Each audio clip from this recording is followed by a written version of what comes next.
Madame, Mesdemoiselles, Messieurs, bonjour.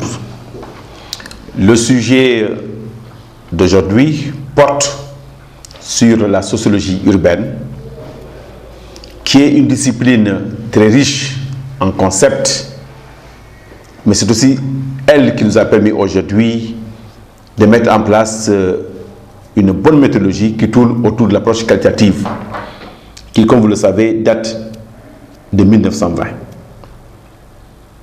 Je vais commencer donc aussi par vous féliciter pour avoir été choisi pour faire partie de ceux qui vont bénéficier de ce cours. Vous féliciter aussi d'avoir réussi aussi au baccalauréat.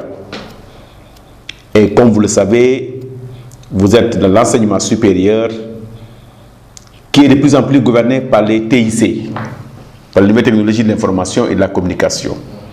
Et ce n'est pas pour rien que c'est une bonne initiation, une bonne porte d'entrée en matière sur une discipline aussi importante qu'est la sociologie urbaine, par opposition à la sociologie rurale. Dans la sociologie urbaine, nous sommes dans le monde urbain, autrement dit dans la ville, alors que la sociologie rurale est dans le domaine du monde rural, autour de ce que nous appelions aussi les villages. Ce cours donc a beaucoup d'objectifs que nous avons l'occasion de parcourir aujourd'hui, mais ce qui est important aussi, c'est de suivre un peu le cours à partir de l'histoire même de la discipline qu'est la sociologie urbaine. Et la porte d'entrée ici, c'est quand et comment est née la sociologie urbaine, sur quoi porte son objet de recherche, autrement dit, quel est son domaine de prédilection et quelles sont les problématiques autour desquelles tourne la sociologie urbaine. Ici, pour mieux comprendre la sociologie urbaine, pour mieux comprendre la problématique d'ensemble qui est la problématique urbaine, problématique qui tourne un peu sur les différentes théories autour de la notion de ville par opposition à la campagne, il est bon, à mon avis, que nous retenions un peu sur les conditions socio-historiques de la naissance de la sociologie urbaine, autrement dit, sur l'émergence de la sociologie urbaine. Mais cette émergence de la sociologie urbaine ne peut être expliquée qu'au travers des travaux de l'école de Chicago. Vous savez que ce sont des journalistes à l'époque qui étaient confrontés à un grand problème qui est le problème de la migration de l'Europe, des villages, vers les villes américaines et principalement de la ville de Chicago. Et comme vous le savez, Chicago était une ville carrefour, une ville extrêmement importante, une ville carrefour du point de vue terrestre, une ville aussi très riche, une ville industrielle, une ville aussi bâtie autour justement des formes de richesse, au point que les Européens des villages, sans même avoir une notion, la notion de ville, se sont permis justement de venir directement à Chicago. Et du coup, ils vont être confrontés à un certain nombre de problèmes liés à leur insertion urbaine, liés à leur intégration dans la ville de Chicago. Et c'est justement par rapport à ces problématiques qu'on se rendra compte effectivement que ces populations vont être exclues de la ville. Ceux qui avaient des habitudes, qui maîtrisaient un peu l'anglais, n'avaient pas beaucoup de difficultés pour s'insérer dans la ville. Mais ceux par contre qui ont des difficultés, comme les Polonais, etc., comme les Tchèques, comme les Yougoslaves, qui n'avaient pas de possibilités dans la maîtrise de l'anglais, vivaient en ghetto à la lisière de la ville et étaient confrontés à beaucoup de problèmes.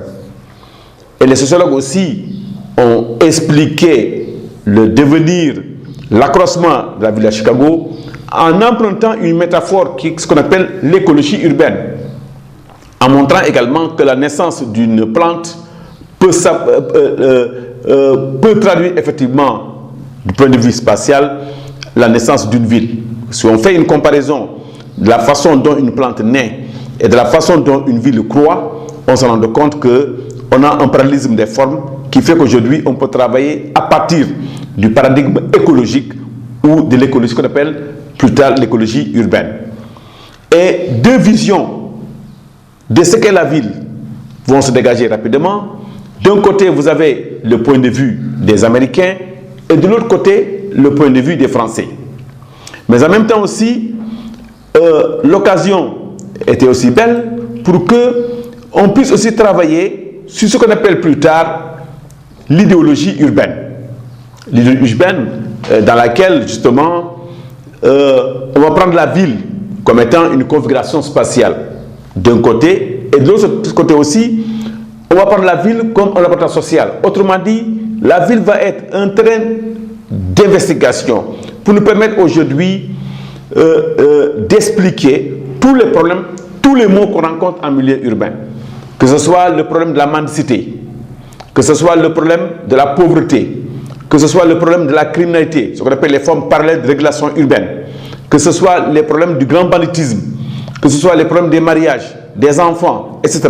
C'est en milieu urbain qu'on peut observer, comme si on observait sur le microscope les problèmes des microbes. Donc, ce qui est important aujourd'hui, c'est de montrer un peu que la vie, c'est d'abord le territoire. Et en dehors de ce territoire maintenant, on peut rencontrer un certain nombre de problèmes que le sociologue urbain va mettre en exergue, va mettre en relief pour permettre aux politiques de mettre en place des réformes ou de prendre des décisions pour remettre de l'ordre à partir de ce qu'on appelle la planification urbaine, à partir de ce qu'on appelle aussi l'aménagement du territoire, etc.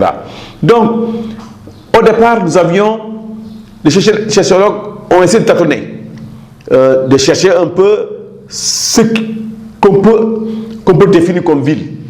Si vous prenez Max Weber, vous prenez Émile Durkheim, vous prenez Karl Marx, etc., vous aurez une définition de ce qu'est la ville. Mais cette définition-là, elle est un peu sommaire, elle est un peu théorique, un peu sommaire parce qu'on n'a pas vraiment abordé le problème de l'urbain.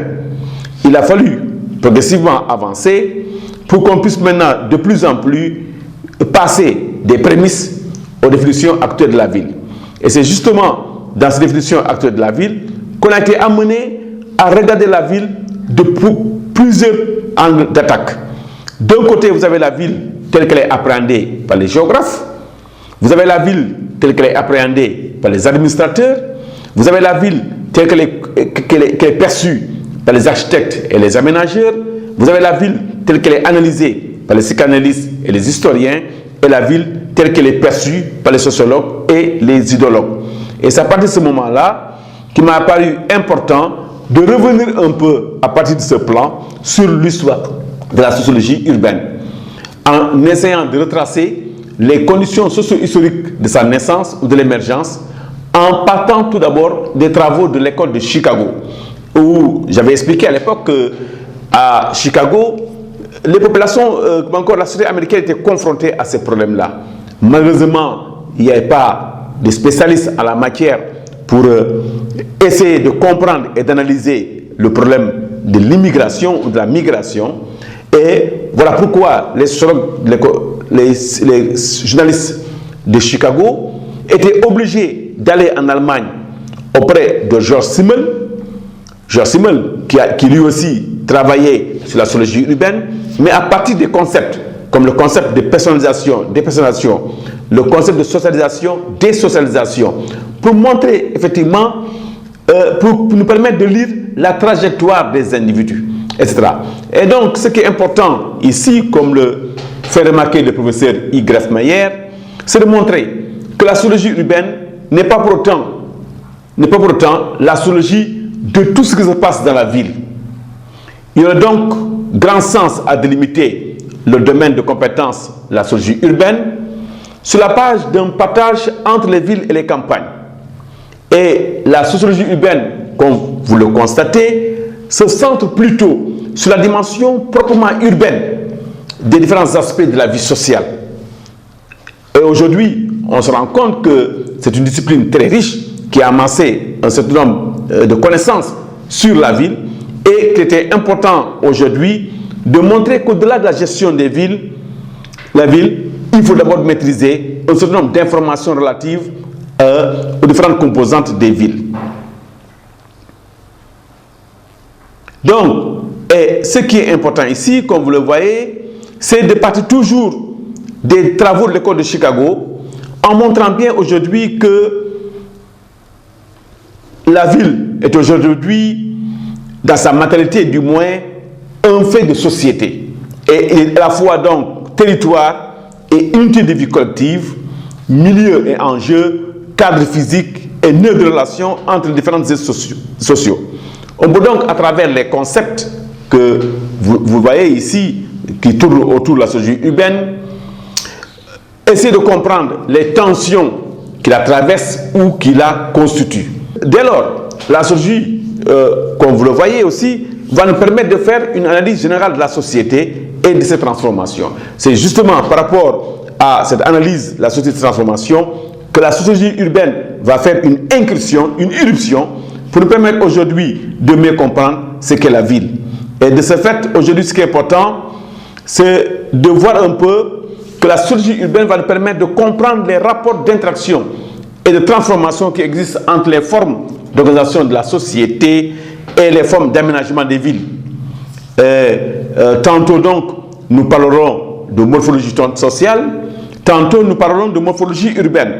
La morphologie sociale nous permet aujourd'hui de prendre en compte l'espace, alors que la morphologie urbaine nous permet aujourd'hui de voir un peu toutes les formes, tout ce qui tourne autour de la ville, que ce soit du point de vue de l'habitat, des monuments, des décors, en général, tout ce qui s'apparente à des problèmes d'aménagement. C'est ce que nous appelons la morphologie urbaine. Et la connaissance de cette réalité va nous permettre un peu de voir un peu, comment encore, le vécu quotidien des acteurs et de comprendre un peu ce qu'est la ville en général. Donc, résultat, nous sommes dans une perspective à la fois qui nous permet d'identifier les transformations de la ville, mais aussi d'évaluer les effets sociaux, spatiaux, urbanistiques, économiques, politiques et même symboliques de ces transformations que nous observons à longueur de journée, tous les jours dans la ville. Mais en même temps aussi, la sociologie urbaine va nous permettre de jeter un regard sur les inégalités que nous observons.